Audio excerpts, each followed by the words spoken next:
Until it was delayed back in August, Evolve was one of the most anticipated releases of the year.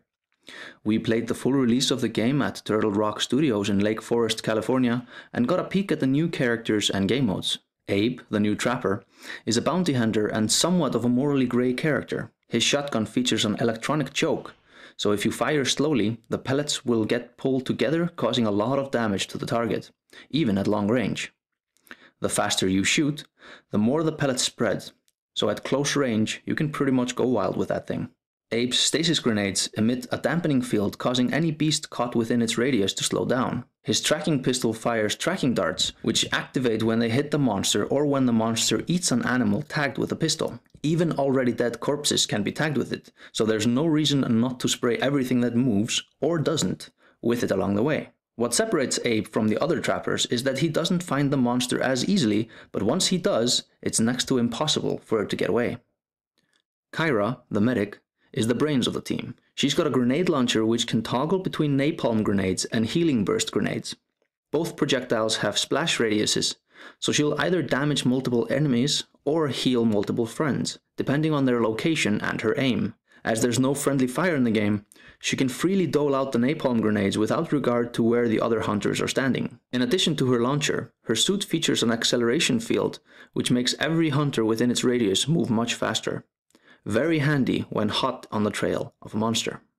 Parnell, the new assault, is an ex-soldier and Cabot's right-hand man when it comes to tactics and strategy. When he activates his super soldier ability, he's able to run, shoot, and reload faster, but he takes a hit to his health every time he activates it. He's got a fully automatic double-barrel shotgun and a fully automatic rocket launcher. Both of these do a lot of damage, but as the rocket launcher simply fires straight, you've got to be accurate. If you are, however, you have the potential of doing a lot more damage than with the other assaults. Cabot, the new support, is the leader of the merry band and the owner of the dropship. His rail cannon can shoot through solid objects, but as soon as it hits its first solid, the slug fragments, sending shrapnel flying in a cone 40 meters from the point of impact. He can call in radioactive orbital dusting, which will highlight any indigenous life in the impact zone. A combination of dusting and his cannon works wonders, as the outlines of the monster will be highlighted once dusted, and you can then proceed to fire at will. Cabot also has a damage amplifier, which is a beam weapon that softens the surface of the monster's hide, amplifying the damage done by the rest of the team by a factor of 2. Hunt mode is the one we're already familiar with, and the most straightforward. But in nest mode, monster eggs are strewn across the map. The objective of the hunters is to destroy all the eggs while the monster attempts to defend them. The monster can choose to hatch an egg, gaining an AI-controlled Goliath as a teammate. When all of the eggs and the eventual minion are destroyed, the hunters win. If all the hunters become monster chow, the monster wins. Rescue mode has the hunters attempt to find and revive fallen civilians in the map and escort them to safety. Both the monster and the hunters get a rough indication as to where the survivors are, followed by a detailed location once they're in range. The monster, surprise surprise, is tasked with enjoying some free meals.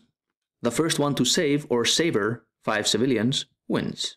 In defend mode, a horde of Goliaths, led by a stage 3 monster, is making its way to a dropship full of civilians. The hunters must stop the monsters from destroying the generators powering up the defensive walls for as long as it takes the ship to refuel. If they manage to do so long enough, or kill the alpha monster, they win. If the monsters manage to break through the defenses and destroy the ship, they win.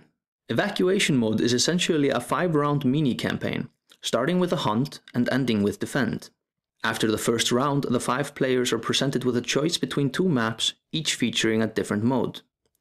The one that gets the most votes is the one played next. Each round will play a role in the one to follow, as a victory in one will introduce a bonus in the next. An example would be that if the monster wins the initial hunt, thereby destroying the power plant found on the map, it'll introduce a radiation cloud around the plant that will slowly damage the hunters but not affect the monster. If the hunters win, however, the power plant will be operational in the next map, bringing defensive turrets online which target the monster when in range. Other effects include rabid wildlife, an extra Goliath monster, overgrown man-eating fauna, orbital ships scouting for the monster, and many more. Factoring in mission types, environments, and win-loss effects, a total of over 800,000 combinations can be experienced. You'd have to play for a long time to get the same game of Evacuation twice.